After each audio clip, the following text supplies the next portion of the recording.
Today I want to talk about finding angles using geometrical facts. So these are questions where you're given a diagram or some information and you have to find out an unknown angle from the information given. There are two parts to these sort of questions. Firstly, we have to find a numerical value or an algebraic value, and secondly we have to be given an explanation or a reason as to how we got the value. So let's say I start off with an angle. Let's call it angle ABC, and let's say this angle is 50 degrees. We can divide this angle into two angles, and let's say that the bottom part of this angle is 20 degrees, and I need to find out the top part of the angle. I'm going to call it X. So what we've created here is what's called adjacent angles, because angle ABC is one angle and I've divided it into two. Let's call this middle arm BD, and then angle ABD is adjacent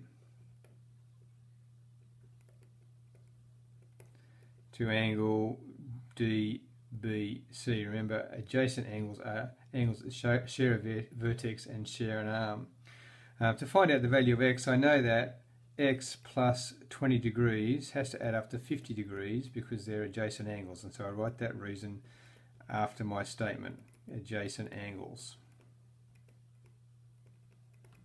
And so then I can find out what X is by doing X is 50 minus 20, which gives me 30 degrees.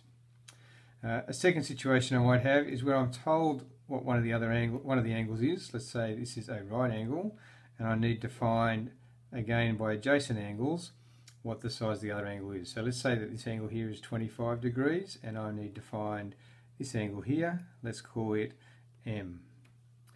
So we know that a right angle adds to 90 degrees, and we have a special reason that we call, or we name for angles that add to 90 degrees, and we call them complementary angles.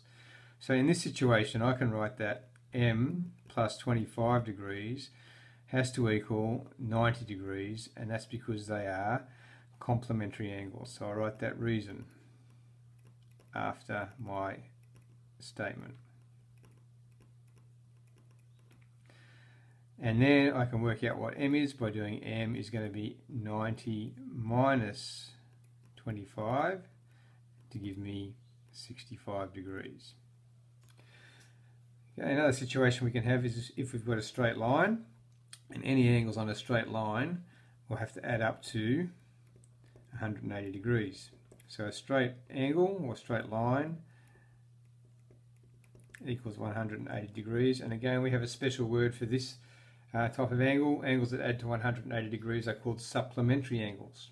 So if I know this is 120 degrees here, and I'm asked to find the value of this angle here, let's call it N, then I can say that N plus 120 degrees has to give me 180 degrees, and the reason for that is that they're supplementary angles.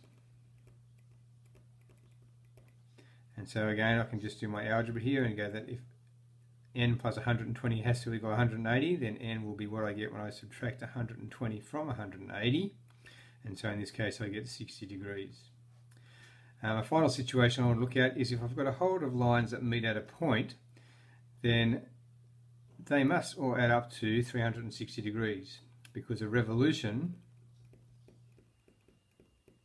equals 360 degrees, and the special name we have for angles that satisfy this condition are that they are angles at a point. So let's say that this angle is 90 degrees, let's say that this angle is 115 degrees, let's say that this angle here is 95 degrees, and I want to find out this angle here, let's call it P. Then I can say that P plus 90 degrees plus 115 degrees plus 95 degrees has to equal to 360 degrees, and the reason for that is angles at a point. So let's add up the left hand side numbers. I've got 90 plus 115 gives me 205, plus 95 gives me 300 degrees, so I have P plus 300 has to equal 360 degrees. So P is what I get when I subtract 300 from 360, which gives me a 60 degree angle.